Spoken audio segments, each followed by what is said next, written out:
مرد ہو تو ایسا، آج کا یہ سلسلہ جاری رکھنے کے لیے ہم آئے ہوئے ہیں مسجد ابراہیم چندرائن گٹا، اور ہمارے سوشل ریفارم سوسائٹی کے سرپرست محترم جناب تاج الدین انصاری صاحب ہمارے ساتھ ہیں۔ آج انہوں نے اپنے بھتیجے کی شادی کا مکمل طور پر سنت کے مطابق کرنے کا جو عہد کیا وہ پورا کر کے دکھایا۔ یہ جناب فہیم قریشی صاحب نوشا ہیں۔ فہیم صاحب، میں صرف ایک سوال کرنا چاہوں گا، آج کل کی جو شادیاں ہو رہی ہیں لاکھوں میں بک رہے ہیں لڑکے، لیکن آپ نے مکمل سنت کو قائم کیا، نو ڈوری، نو ڈنر، نتھنگ، کچھ نہیں، اس کی کیا وجہ تھی؟ پہلے تو میں نے ایسا کوئی بڑا کام کیا نہیں ہے، جو رسول اللہ صلی اللہ علیہ وسلم کی سنت ہے بس یہ جگہ چاندنی میں جو پیچھے رہ چکی ہے اسی کو بس آگے لانے کی کوشش کی ہے۔ نوجوانوں سے یہی گزارش ہے کہ جتنا سے زیادہ ہو سکے نکاح کو آسان کرے، اور میرے گھر والوں کا بھی بہت بڑا سپورٹ تھا اس میں۔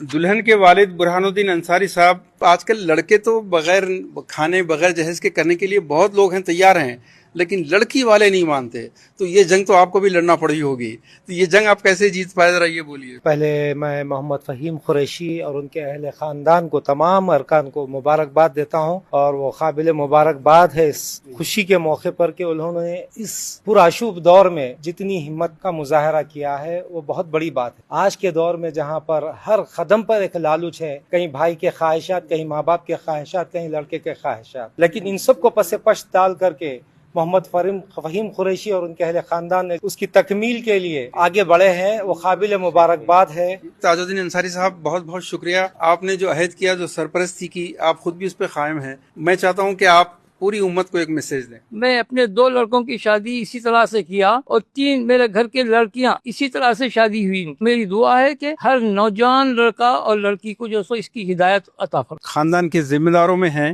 یہ جناب سید شہاب الدین صاحب، آپ خاندان کے حالات سے واقف ہیں۔ مرد تو چاہتے ہیں کہ سنت قائم ہو، لیکن عورتیں اس کی اجازت نہیں دیتی۔ السلام علیکم ورحمۃ اللہ وبرکاتہ۔ دیکھیے، عورتیں تو گھر میں ہر چیز میں لوگوں کی ہی چلتی ہے، مگر جب مرد آدمی ایک فیصلہ کر لے کہ نہیں بس یہ کام ہمیں کرنا ہے، تو بس وہ مرد آدمی کا فیصلہ گھر کا آخری فیصلہ بن جاتا ہے۔ فہیم انہوں نے ایک ایسا فیصلہ کیا جس میں ان کے والدین، ان کے بہنیں، ان کے رشتہ دار سب نے اس خوشی میں ان کی ساتھ دیا۔ لڑکے کی سب سے بڑی بات یہ تھی کہ وہ آپ صلی اللہ علیہ وسلم کی سنت اس کو زندہ کرنے کے لیے ہمارے لڑکے نے جو جہاد کیا ہے، میں تو کہوں گا جہاد ہے اس کے لیے، یہ جہاد میں انہوں نے کامیابی حاصل کی، اور ہم نے ان کو تھوڑا بہت ساتھ دیا۔ ہم بہت خوش ہیں اس میں۔ انور بھائی، آپ بھی نوشا کے بہنوئی صاحب ہیں، تمام محلے اور تمام خاندان والوں کو بھی ایک میسج دیجیے۔ ساری امت کے نوجوانوں سے میری ایک خواہش ہے، پیارے رسول اللہ صلی اللہ علیہ وسلم کی جو بتائی ہوئی سنت ہے اسی طریقے پہ انشاءاللہ آنے والے دور میں نوجوان آگے آئیں گے، اور اسی طرح جذبے سے کام کریں گے تو انشاءاللہ تعالی جو برائی ہے اپنے سماج سے دور ہو جائیں گی۔ اللہ تعالیٰ اس خاندان کو ہمیشہ خوشحال رکھے، ایسے نوجوان کی نسل میں اللہ تعالیٰ مجاہدین کو پیدا کرے۔